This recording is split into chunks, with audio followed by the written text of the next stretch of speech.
میں ہوں سلمان رشید اور ایک مسافر کی دنیا کی قسط لے کے آپ کے پاس آیا ہوں۔ ہم نے آپ کو ایک کہانی ریلوے کی سنائی تھی، یوب ویلی ریلوے کی، جو کہ بلوچستان کے اندر ہے۔ تو پھر میں نے آپ سے کہا کہ میں آپ کو مزید ریلوے کی داستانیں، ادھر جو پاکستان میں ہماری ریلوے ہے وہ داستانیں سناؤں گا۔ تو آج یہ اسی سلسلے کی سمجھ لیں آپ ایک پہلی کڑی ہے۔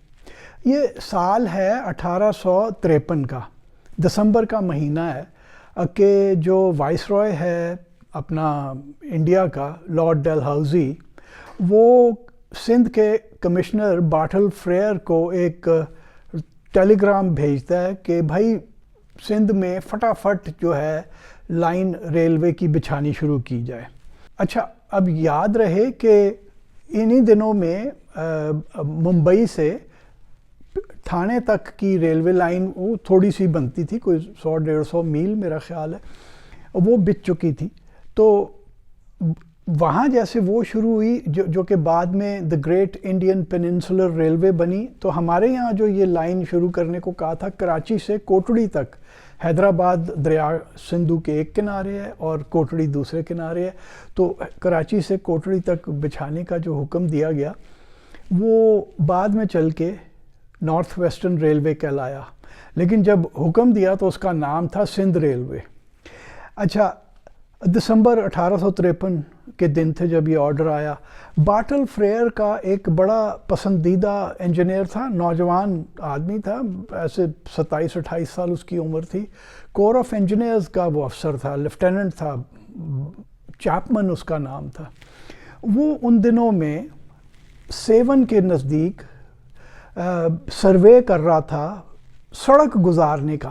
اگر آپ نے کبھی حیدرآباد سے سیون اور آگے دادو کی طرف سفر کیا ہو تو سیون سے تھوڑا پہلے لکی کی پہاڑیاں آتی ہیں آپ کے بائیں ہاتھ پہ، وہاں پہ دریا بالکل گھوم کے پہاڑیوں کے قریب آ جاتا ہے سندھو، اور ادھر پہاڑیاں تھوڑی سی جگہ ہے، جو سڑک ہے وہ تو نیچے سے گزرتی ہے، اور یہ وہی سڑک ہے جو کہ چیپمن نے سروے کر کے بنوانی تھی۔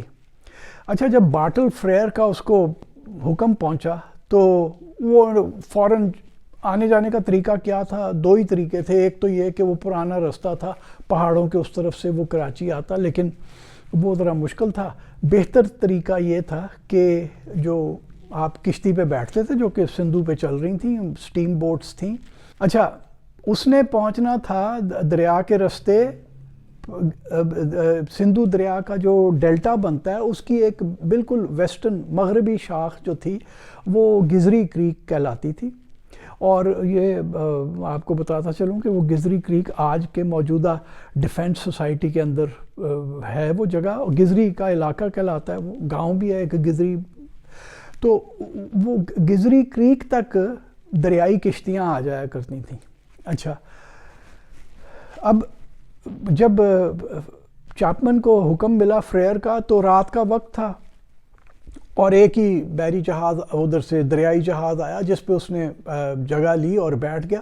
اور عام طور پہ یہ ہوتا تھا کہ رات کو جیسے پورا اندھیرا پڑ جاتا تھا تو یہ جہاز رک جایا کرتے تھے، کیونکہ یہ نہیں پتا تھا کہ کہاں کوئی اندر چٹان ہو۔ یہ ابھی تک سندھو کو صحیح طریقے سے انہوں نے میپ نہیں کیا ہوا تھا کشتیوں کے لیے کہ چٹانیں یا ریت کے ٹبے کہاں ہیں دریا کے اندر۔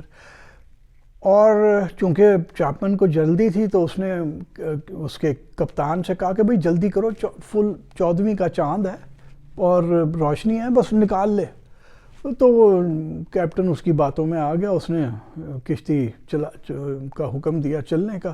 تھوڑا ہی آگے گئے ہیں کہ اندر کوئی دریا میں چٹان تھی، اس سے جہاز ٹکرایا اور چیپمن سمیت 27 اور لوگ دنیا سے گئے۔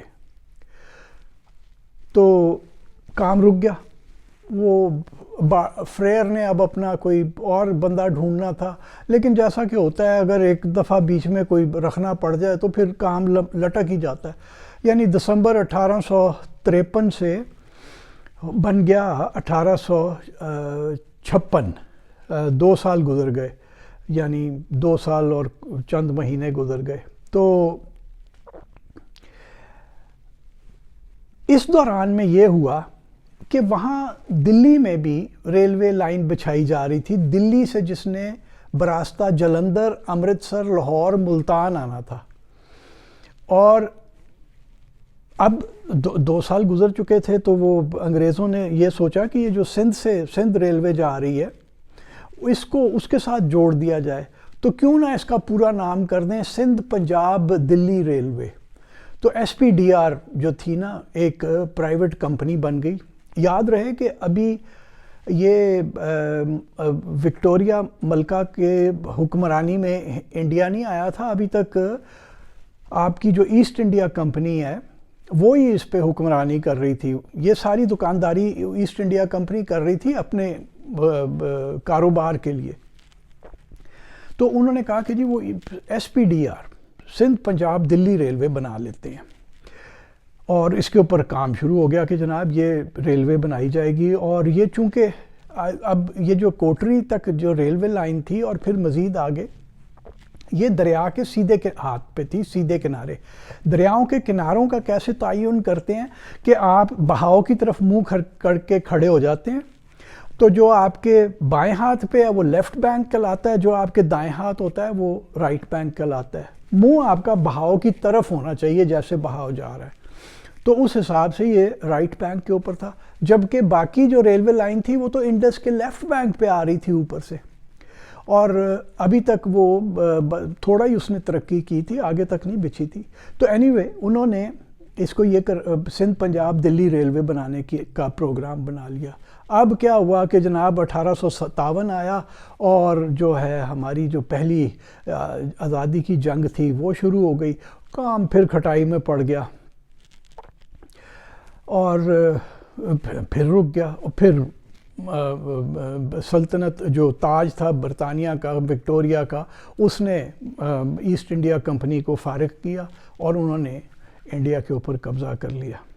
اچھا، اب افسر وہی رہے، باٹل فریئر کمشنر سندھ کا ہی رہا. اب اپریل 1858 آ گیا، 29 اپریل کا دن تھا جبکہ فریئر نے کراچی کے اندر جہاں ریلوے اسٹیشن ہے وہاں پہ وہ جیسے ہمارے سیاستدان بھی کرتے ہیں نا کہ وہ تکلفاً ایک کوئی لوٹا پانی کا گرا دیا کہیں، اس نے ایک ویل بیرو، ایک ریڑھی جو ہے وہ مٹی کی ایک جگہ ڈالی کہ اس کے اوپر وہ لائن بیڈ بچھایا جائے گا، جس پہ اس نے ایک ویل بیرو، ایک ریڑھی مٹی کی ایک جگہ گرائی کہ یہ وہ ایمبینکمنٹ بنے گی جس کے اوپر لائن بچھائی جائے گی. تو کام 29 اپریل 1858 کو شروع ہوا اور یہ لائن آہستہ آہستہ آگے بڑھنی شروع ہوئی. اس کے اوپر جو سب سے پہلا میجر سٹرکچر جسے آپ کہہ سکتے ہیں جو کہ بڑا انجینئرنگ کا کام کیا گیا، وہ جان برنٹن نام کا ایک انجینئر تھا. یہ 2 بھائی تھے. ولیم برنٹن پنجاب میں کام کر رہا تھا اور وہ ریلوے لائن کو امرتسر لے کے آ رہا تھا دلی سے. جان برنٹن سندھ میں کام کر رہا تھا اور وہ کراچی سے کوٹڑی لے کے جا رہا تھا ریلوے لائن کو. تو جان برنٹن نے ایک برج، ایک پل ڈیزائن کرایا. وہ باران ندی ہے، آج بھی جب آپ نیشنل ہائی وے 5 پہ کراچی سے ٹھٹھا آتے ہیں تو رستے میں آپ کو وہ پل پار کرنا پڑتا ہے. اب تو 2 پل، روڈ برج بھی ہے اور ریلوے کا برج بھی ہے، ساتھ ساتھ ہیں. ریلوے کا برج پہلا بڑا جو سول انجینئرنگ کام تھا وہ بھولاڑی کا پل ہے، کیونکہ اگلا ریلوے اسٹیشن بھولاڑی ہے تو یہ پل بھی بھولاڑی کے نام سے ہی کہلاتا ہے. گو کہ انگریز اسے باران برج کہتے تھے ندی کے نام سے. یہ میں آپ کو چند تصویریں دکھا رہا ہوں بھولاڑی کے پل کی. اس پہ کچھ کتبے بھی لگے ہوئے ہیں سنگ مرمر کے، اس پہ برنٹن کا نام آپ دیکھ سکتے ہیں ایک جگہ، اور فینس کوروناٹ اوپس یہ لاطینی زبان کا ایک فقرہ ہے جس کا مطلب ہے کہ جو تکمیل ہے کسی کام کی وہ اس کام کا جو ہے تاج ہوتا ہے، یہ کہہ سکتے ہیں آپ. تو یہ پل 1861 میں یہ چالو ہو گیا اور پہلی ریلوے لائن جب کوٹڑی پہنچی تو وہ اس پل کے اوپر سے ہو کے آئی. اچھا، آپ کو پھر یاد کراتا جاؤں کہ انڈیا میں 3 مختلف گیجز کی ریلوے لائنز ہیں. براڈ گیج جس میں دونوں پٹڑیوں کے درمیان 5 فٹ 6 انچ کا فاصلہ ہوتا ہے، میٹر گیج جس میں دونوں پٹڑیوں کا فاصلہ ایک دوسرے سے 1 میٹر یا 3 فٹ 3 انچ ہوتا ہے، اور ایک نیرو گیج ہوتی ہے جو کہ 2 فٹ 6 انچ چوڑی ہوتی ہے۔ تو یہاں پہ انڈیا میں انہوں نے کئی قسم کی ریلوے لائنز بچھائیں، جو پہاڑی رستے تھے ان پہ نیرو گیج بھی بچھائی، ریگستان میں میٹر گیج بچھائی۔ یہاں پہ بھی اب ذرا پیسے کم پڑ گئے تو انہوں نے کہا کہ جی اس کو میٹر گیج کر دیں۔ تو بڑی اس کے اوپر لے دے ہوئی جو انجینئرز نے کی بات، تو اس پہ سے یہ نکلا کہ جناب یہاں جو آندھیاں چلتی ہیں وہ اتنی شدید ہوتی ہیں کہ میٹر گیج کی ٹرین چھوٹی ہوتی ہے، ہلکا ہوتا ہے سارا کچھ، تو نقصان ہونے کا خطرہ ہے۔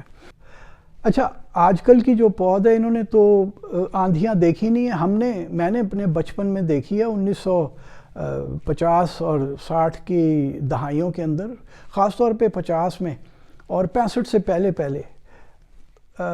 آندھی چلا کرتی تھی۔ اور ایک مجھے یاد ہے 61-62 میں ایک آندھی مئی کے دنوں میں رات کے وقت آئی تھی۔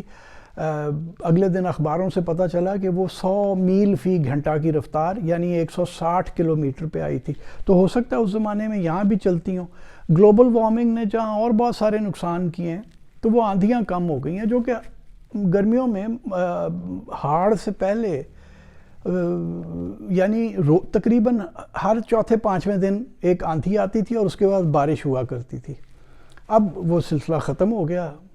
اچھا، تو انہوں نے کہا نہیں جی نہیں، یہ جو میٹر گیج ہے یہاں نہیں چلے گا آندھیوں کی وجہ سے، یہاں براڈ گیج ہی چلے گا۔ بڑے انجن ہوتے ہیں، بڑے ڈبے ہوتے ہیں، زیادہ ان کے اوپر وزن ہوتا ہے، چنانچہ وہ میٹر گیج ہوتے ہوتے یہ جو ہماری مین لائن تھی یہ براڈ گیج ہو گئی۔ ورنہ پتہ نہیں ہم نے کرنا کیا تھا، کیونکہ ہم نے اپنی ساری میٹر اور نیرو گیج لائنز بند کر دی ہیں، ہو سکتا ہے پھر یہ بھی بند ہی کرتے ہم۔ تو یہ لائن بچھنی شروع ہوئی اور کوٹڑی پہنچ گئی، اور پھر کوٹڑی سے یعنی کراچی سے نکل کے مشرق کی طرف دھابے جی پہ جا کے یہ تھوڑا شمال مشرق کو ہو جاتی ہے اور اس طرح سے کوٹڑی پہنچتی ہے۔ کوٹڑی سے پھر یہ شمال کی طرف چل پڑتی ہے، نارتھ کی طرف۔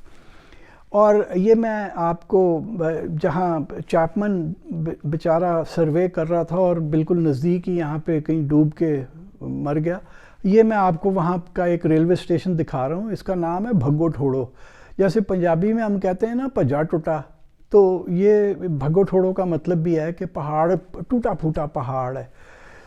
تو یہ ریلوے اسٹیشن سڑک نیچے ہے، دریائے سندھو نیچے ہے سیدھے ہاتھ کی طرف، اور یہ اسٹیشن ایک بالکل سنگلاخ پہاڑی کے اوپر ہے، اور اب ویران پڑا ہے، بند ہو چکا ہے۔ یہاں پیسنجر ٹرینز بھی بند ہو گئی، اب تو صرف کوئی ایکسپریس ٹرین چلتی ہے تو چلتی ہے، پیسنجر ٹرینز تو ختم ہو گئی۔ کسی زمانے میں 30-35 سال پہلے میں جب یہاں سے سفر کیا کرتا تھا ٹرین پہ کراچی سے لاڑکانہ جانے کے لیے، تو یہاں رکا کرتی تھی، میرے خیال ہے 35-40 سال پہلے۔ اچھا، تو یہ جب میں یہ فوٹوگرافی کرنے کے لیے گیا کوئی 2011 کے اندر، 10 سال ہو گئے اس بات کو، تو وہ میرے ساتھ ریلوے کے کچھ ملازمین تھے جو حیدرآباد سے میرے ساتھ کیے گئے تھے، تو ان میں سے ایک صاحب کہنے لگے کہ جی میں تھے ریلوے اسٹیشن ماسٹر ہوں سی، تو کہتے ہیں کہ ایک رات ہم لوگ، سردیوں کی رات تھی، ہم لوگ یہاں بیٹھے ہوئے تھے، ہمارے پاس ایک کتا بھی تھا، تو ٹرین کا ہم انتظار کر رہے تھے کہ وہ آئے تو سگنل وغیرہ دے کے اس کے بعد بند کر کے ہم سو جائیں، کیونکہ رات کو کوئی اور ٹریفک نہیں ہوتی تھی۔ تو کہنے لگے کہ دور سے کوئی بھاری پیروں کے چلنے کی آواز آئی، تو ابھی ہم اندر بیٹھ کے یہ باتیں ہی کر رہے تھے۔ اچھا، آپ کو بتا دوں کہ جو نیچے سے اوپر رستہ آتا ہے وہ کچا پتھریلا رستہ ہے، تو کہنے لگے اس پتھریلے رستے پہ وہ نا دھپ دھپ کی آواز آئی، تو کہتے ہیں کہ وہ ہمارا کتا باہر بیٹھا ہوا تھا، وہ بھی چاؤں کر کے نا اندر آ گیا اور دم دبائی ہوئی تھی اس نے ٹانگوں کے درمیان۔ تو کہتے ہیں کہ ہماری تو ہمت نہیں پڑی کہ ہم دیکھیں باہر کون ہے، لیکن وہ بقول اسٹیشن ماسٹر صاحب کے، جن کا نام میں بھول گیا ہوں، وہ ضرور کوئی ہوائی چیز تھی۔ میں ہوتا تو میں کہتا کہ نہیں جی چلو دیکھ ہی لیں باہر ہے کون، وہ کیا ہونا تھا۔ اچھا دیکھیے، یہ میں ہمیشہ کہتا ہوں کہ جو یہ اس قسم کی لائنیں ہوتی ہیں جہاں پہ ٹریفک کم ہے، وہاں پہ اسٹیشن ماسٹر ایک بالکل فلمی ہیرو کی طرح مجھے لگتے ہیں کہ وہ ایک دور دراز کسی ریلوے اسٹیشن پہ بیٹھے ہوئے ہیں اور آس پاس اور کوئی نہیں ہے، بس وہ ایک ان کے پاس وہ مورس کی ہے۔ اب تو خیر وہ مائکرو ویو ٹیلی فون لگ گئے ہیں، پہلے وہ صرف مورس کی کے ذریعے ہی وہ پیغام ایک دوسرے کو بھیجا کرتے تھے۔ یہ ایک تصویر مجھے بڑی پسند ہے جو کہ میں نے 2011 میں ہی کھینچی تھی۔ یہ سن ریلوے اسٹیشن ہے جو بھگو ٹھوڑوں سے تھوڑا کوٹری کی طرف ہے۔ اس کے اندر یہ آپ دیکھ سکتے ہیں کہ اسٹیشن ماسٹر صاحب بیٹھے ہیں، اپنا کام کر رہے ہیں، جو بھی ہے ان کا کام۔ بہرحال یہ لائن آہستہ آہستہ آہستہ بڑھتے ہوئے آ کے لاڑکانہ سے گزری، اور لاڑکانہ کے نارتھ ایسٹ میں، شمال مشرق کے اندر ایک چھوٹی سی آبادی ہے، رک اس کا نام ہے، وہاں آ کے رک گئی۔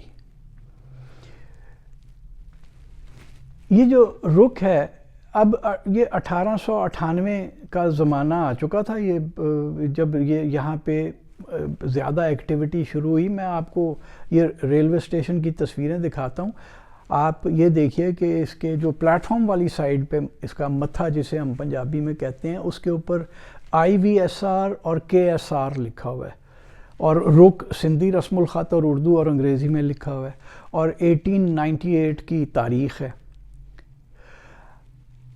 اچھا، اب یہ IVSR کیا ہے اور KSR کیا ہے؟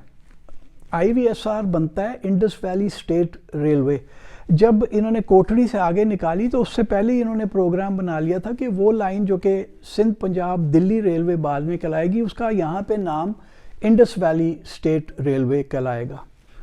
اور KSR ہے قندھار اسٹیٹ ریلوے۔ یہ جو داستان تھی یہ تو سادہ سی ذرا تھی نا، اس میں کوئی ایکسائٹمنٹ نہیں، بس ریلوے بچھاتے چلے گئے۔ لیکن جو KSR کی داستان ہے وہ بہت خوب ہے، وہ میں آپ کو آگے کسی ایک قسط میں سناؤں گا۔ فی الحال میں یہاں پہ ختم کرنے سے پہلے آپ کو ذرا سا ایسٹ کی طرف، مشرق کی طرف لے جاتا ہوں، سکھر اور روڑی میں، جہاں سے ریلوے نے دریا کو پار کرنا تھا۔ اچھا، سکھر اور روڑی کے بیچ ایک جزیرہ ہے جسے بھکر کہتے ہیں۔ وہ انگریزوں نے، جو انجینئرز تھے، انہوں نے یہ طے کیا کہ جناب یہ جو جزیرہ ہے یہ بڑی اچھی جگہ ہے، کیونکہ سکھر اور جزیرے کے درمیان دریا کا جو پارٹ ہے نیچے وہ چٹانی ہے، اس میں چٹان ہے، وہ کوئی تھوڑا سا بنتا ہے 100 200 300 فٹ کا۔ تو بعد میں جو چوڑا پارٹ ہے دریا کا، یعنی جزیرے بکھر اور روڑی کے درمیان، وہ اس کے نیچے بالکل ریت ہی ریت ہے۔ یعنی یہاں تو آپ پل کھڑا کرنے کے لیے ستون زمین میں بنا سکتے ہیں، لیکن وہ آگے جو گہری ریت ہے اس میں پل بنانا مشکل ہے۔ چنانچہ یہ جو برج انجینئرنگ کے اندر ایک چیز ہوتی ہے کینٹیلیور برج، یعنی وہ اس کی دونوں جو کنارے ہیں وہ قبضوں کے اوپر، ایک فکسڈ سٹرکچر کے اوپر، وہ قبضوں کے اوپر فٹ ہوئے ہوتے ہیں، اور ان میں جھول ہوتا ہے اچھا بھلا تھوڑا بہت، یعنی ٹرین گزرتی تو اس میں جھول آتا ہے۔ تو انہوں نے یہ کینٹیلیور ڈیزائن کروایا وہاں برطانیہ میں۔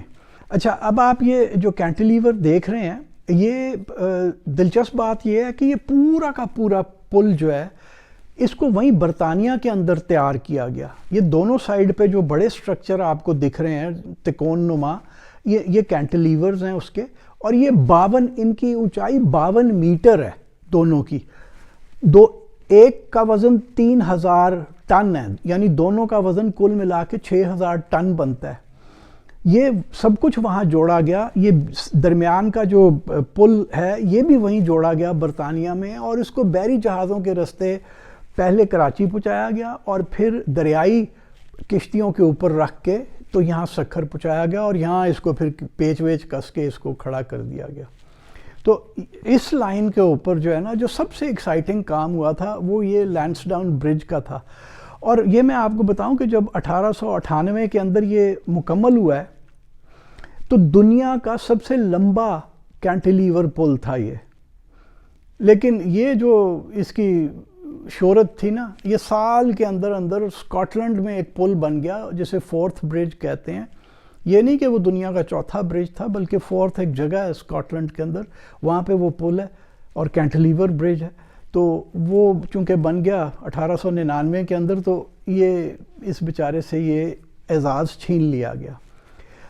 تو جیسا میں کہہ رہا تھا کہ جو ایکسائٹمنٹ ہے نا وہ قندھار اسٹیٹ ریلوے کی ہے. یہ آپ پھر ایک بار دیکھ لیجئے، جو KSR ہے اس کی داستان ہم آپ کو آگے سنائیں گے. اچھا، یہ لینسڈاؤن برج جو کہ 1889 میں مکمل ہوا، یہ آپ دیکھ رہے ہیں کہ یہ اس کے کینٹیلیورز جس کے بارے میں نے آپ کو بتایا، یہ اس کے اوپر ایک